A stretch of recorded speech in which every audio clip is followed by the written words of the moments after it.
Primeira Coríntios, capítulo 8. Aqui o apóstolo Paulo ele vem trazendo respostas para perguntas acerca das carnes sacrificadas aos ídolos. Isso aqui é uma coisa que nós devemos ter muito cuidado quando estamos andando por aí. Porque, meus irmãos, nós vivemos num mundo onde tem muitas tradições, sabe?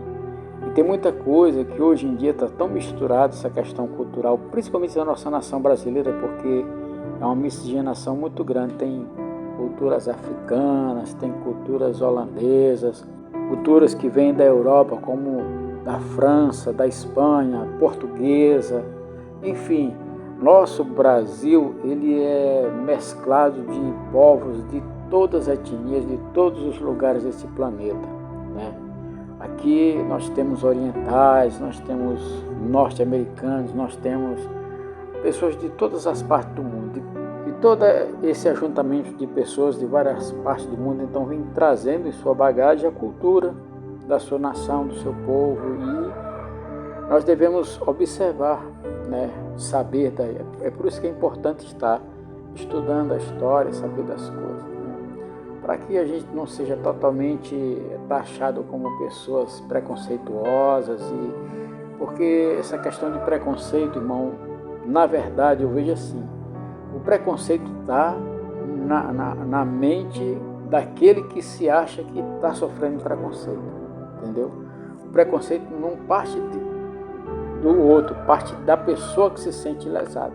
Eu entendo isso, porque eu já passei por experiências na minha vida que eu sofri esse tipo de abuso por mim mesmo, não era nem pelas pessoas, eu mesmo tinha preconceito devido às minhas condições. Bom, mas aqui, vamos ler aqui a palavra. Ora, capítulo 8, versículo 1. Ora, no tocante às coisas sacrificadas aos ídolos, sabemos que todos temos ciência, né? A ciência incha, mas o amor edifica. E se alguém cuida saber alguma coisa, ainda não sabe como convém saber. Mas se alguém ama a Deus, esse é conhecido dele.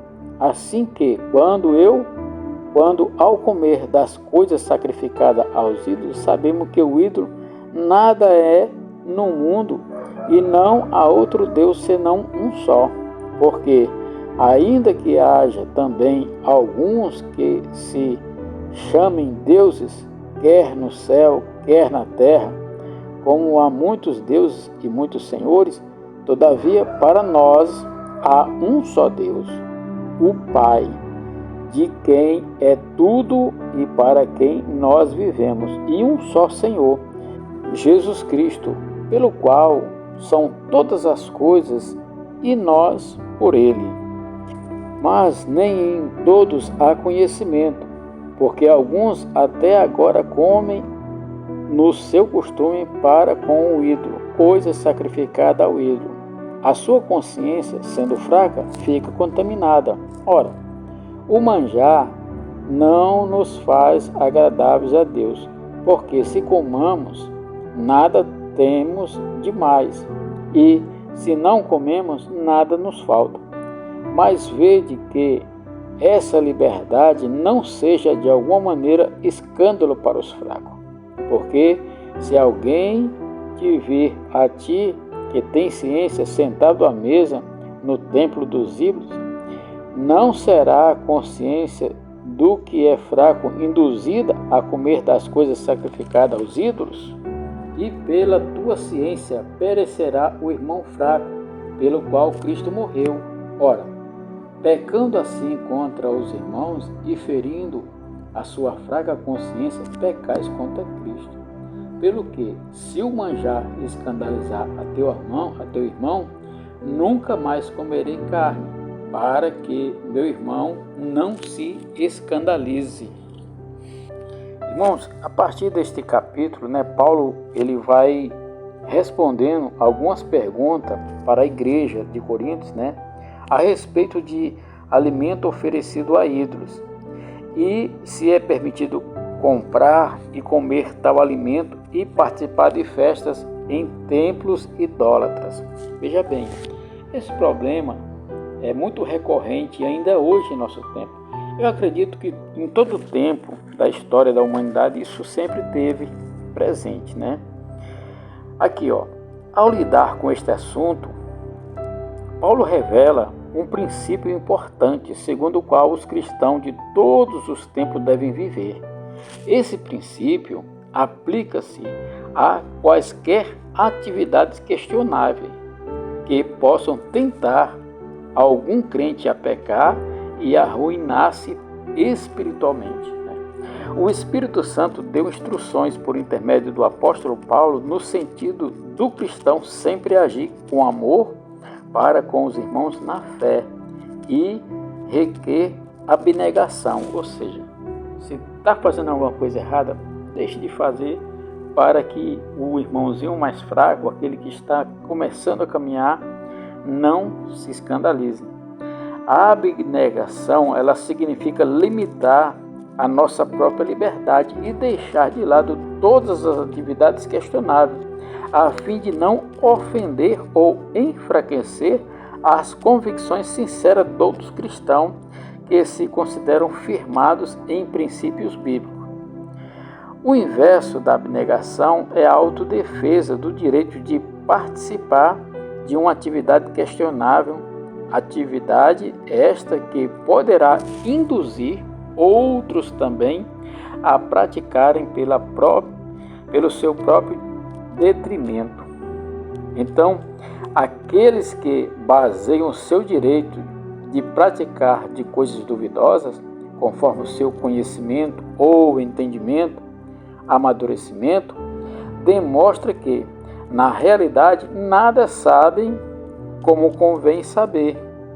Nosso conhecimento nesta vida é sempre incompleto e imperfeito. Veja bem, ele está dizendo que o nosso conhecimento nessa vida é sempre incompleto e imperfeito. Por isso, nossas ações devem basear-se primeiramente no amor a Deus e ao próximo. Se o amor for o nosso elemento determinante, recusaremos participar de qualquer atividade que possa fazer um único crente tropeçar e caminhar para a sua ruína eterna. Aqueles que vivem segundo a lei do amor são os conhecidos por ele, por Deus, né? Que vive a lei do amor. Que amor é esse? Aquele amor de abnegação. Esse amor de Deus aqui, ele não é o nosso amor, é o amor de Deus. Nós temos que compreender e discernir o que é o amor de Deus. Entendeu? O amor de Deus, ele é superior, é algo extraordinário. O Senhor conhece os que são seus. Deus, ele conhece, ele sabe de cada um de nós, né? Então, aqueles que pelo seu exemplo levam outros ao pecado e à ruína espiritual, pecam não somente contra aquela pessoa, mas também contra o próprio Jesus Cristo. Olha só, cometem um grave pecado. O propósito da morte de Cristo é, assim, considerado de pouco valor. Ou seja, quando a pessoa faz algo baseado nas suas próprias convicções, vamos dizer assim, ele está dizendo que a morte de Cristo não teve lá tanto valor. Por quê? Entendeu? Então nós temos que ter muito cuidado, né, com essas coisas. Temos que, vigiar, orar, pedir o discernimento do Espírito Santo, porque é Ele que vai dar a orientação para mim e para você. Então, irmãos, leia a palavra de Deus. E toda vez que você aborrece o mundo e as coisas desse mundo, você é cheio da graça de Deus. Amém? Meu querido, fica na paz, que Deus abençoe você. A minha oração agora é esta: Senhor Deus e Pai, que esta palavra possa trazer entendimento para cada um de nós, que não são essas coisas que vai nos impedir de te adorar, mas que nós podemos tranquilamente abrir mão de toda essa parte cultural aí que as pessoas têm se envolvido e viver uma vida totalmente voltada para a palavra de Deus. Por isso, Pai, nesse momento nós pedimos graça, força, para que possamos vencer o maligno, em nome do Senhor Jesus. Protege os meus irmãos, protege a nossa vida, dá-nos entendimento e sabedoria, para que possamos, no tempo e fora de tempo, pegar o Teu Evangelho, no tempo e fora de tempo, estar sempre olhando para Ti. Amém, meu querido? Fica na paz, que Deus abençoe e até amanhã, se Deus assim nos permitir.